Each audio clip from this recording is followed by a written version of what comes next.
नमस्कार. मी मुग्धा गोडबोले. आठवणींच्या या आवर्तनात तुमचं मनापासून स्वागत करते. हे आहे पुण्यातलं सुप्रसिद्ध राजा दिनकर केळकर संग्रहालय. आणि भूतकाळातले सुगंधी क्षण पुन्हा एकदा अनुभवण्यासाठी यापेक्षा चांगलं ठिकाण दुसरं कोणतं असणार? मायेच्या हळव्या स्पर्शाने खुलते, नात्याच्या बंधात धुंद मोहरते, मन उधाण वाऱ्याचे घोच पावसाचे, का होते बेभान कसे गहिवरते,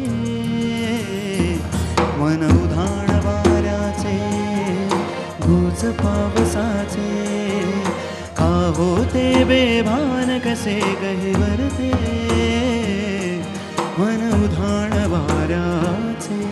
बाई बाई मन मोराचा कसा पिसारा फुलला, बाई बाई मन मोराचा कसा पिसारा फुलला, बाई बाई मन मोराचा कसा पिसारा फुलला, बाई बाई मन मोराचा कसा पिसारा फुलला.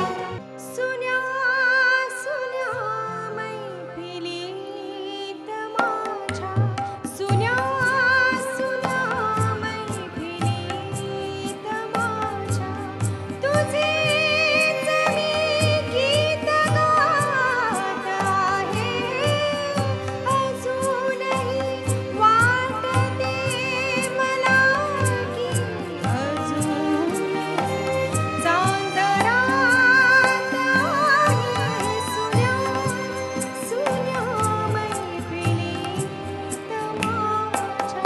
सख्या रे घायाळ मी हरिणी, सख्या रे घायाळ मी हरिणी.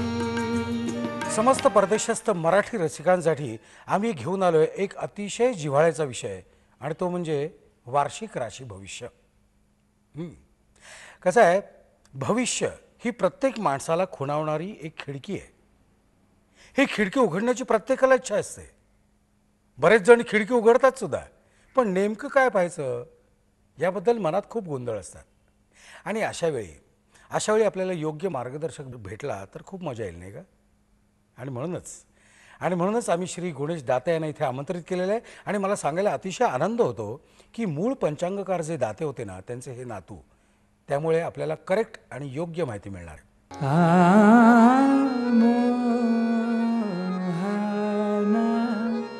मधुर आजा मोहन,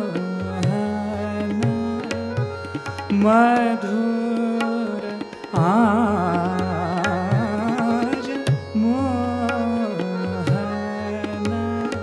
नमस्कार, मी पराग कान्हेरे आवर्तनच्या पाककला भागात तुम्हा सर्वांचे स्वागत करतो.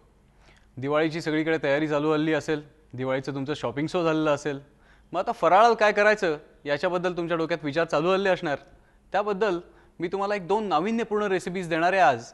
पहिली आपली रेसिपी आहे नारळाचे शंकरपाळे, आणि दुसरी आपली इंटरेस्टिंग रेसिपी आहे शेजवान चकली. मतवाले बलमा नैना मिला के मत जाना, मतवाले बलमा नैना मिला के मत जाना, मतवाले बलमा नैना मिला के हो मत जाना. आज खरं तर माझ्या आयुष्याला वेगळंच वळण लागलंय. इतकं की 25 वर्षांपूर्वी माणगावमधील निंबवडे गावाच्या एका शाळेमध्ये मी शिक्षक म्हणून काम करत होतो. तिथे मला महिना 25 रुपये पगार होता. 3 महिने ज्ञानदानाचं पुण्यकर्म मी केलं होतं. दुसऱ्या आणि तिसऱ्या इयत्तेला मी शिकवत असायचा. हे सगळं मी विसरून जावं, आठवणीमध्ये राहू नये, इतकं आयुष्याला वेगळं वळण लागलंय माझ्या. तुम्हाला दिवाळीच्या आणि पुढच्या वर्षाच्या म्हणजे नवीन वर्षाच्या खूप मनापासून शुभेच्छा. नमस्कार.